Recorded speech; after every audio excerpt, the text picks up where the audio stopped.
Welcome to Living with Ulcerative Colitis. I'm Maya, and today we are going to talk about the accommodations I was accommodated for at my university.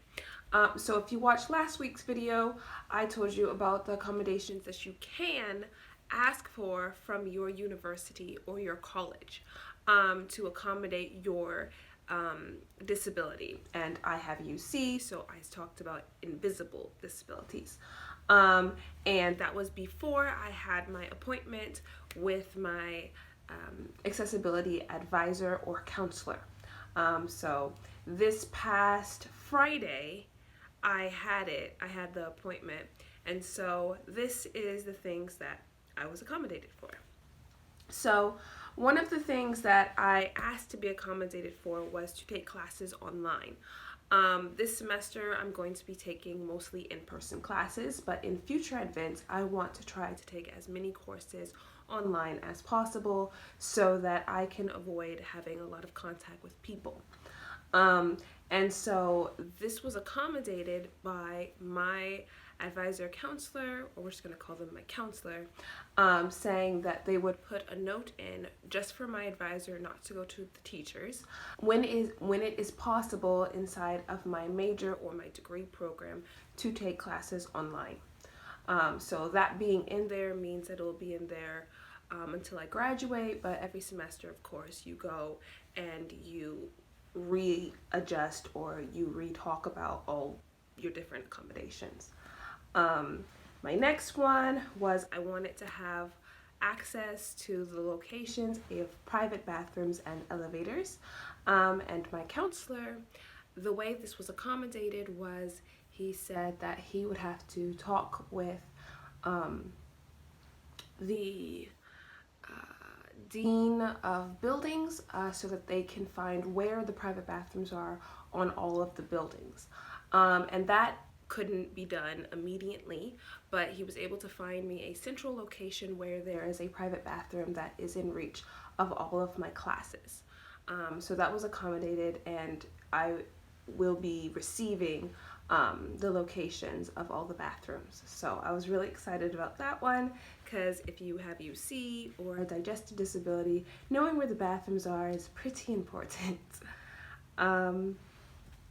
My third one was a disability related absence. And for this university, I actually never got to saying that. He was listening to what I was saying, and he was coming up with he was able to come up with accommodations that the school typically does for people in my people that need my accommodations.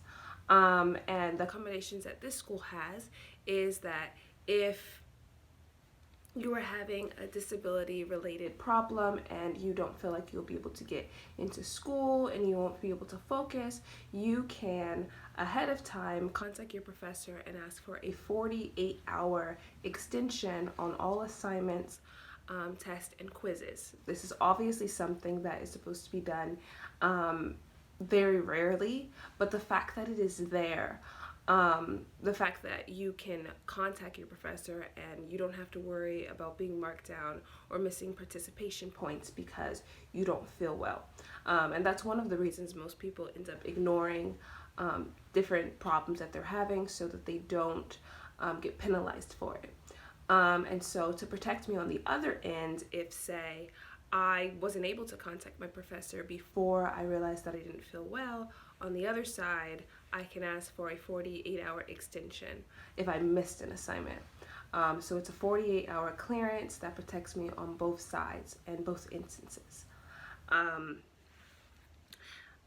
The next one that I asked was to be able to snack if needed. And the way this was accommodated was in my accommodation letter or my eligibility letter, it says that I'm allowed to take 5 to 10 minute breaks during class. That didn't pertain to if the class was 50 minutes, an hour, or 3 hours, just I'm allowed to take 5 to 10 minute breaks.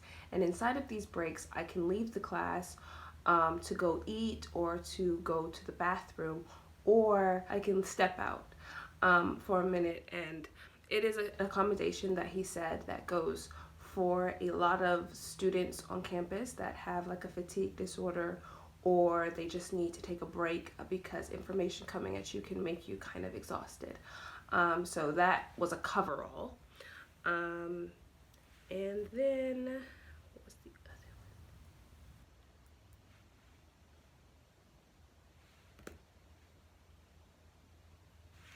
other one? I did not need to use the private dorm because I said I'm going to be living at home and not on campus. So that one we didn't have to discuss, but I did make sure to put that in there. Not on the letter, but to just put that out just in case I did decide to live on campus. And he was able to tell me that they have a special dorm on campus that has private rooms, and a lot of disability students do live there. And this has a room and an in-suite bath attached. And they're kind of set aside just in case accessibility students do need them, so you can request them before non-accessibility people already take them up, so they're kind of held.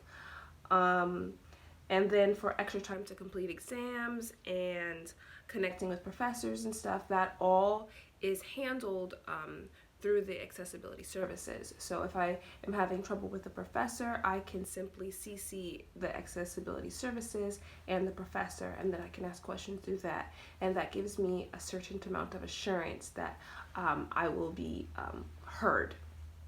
So this school has made me very happy.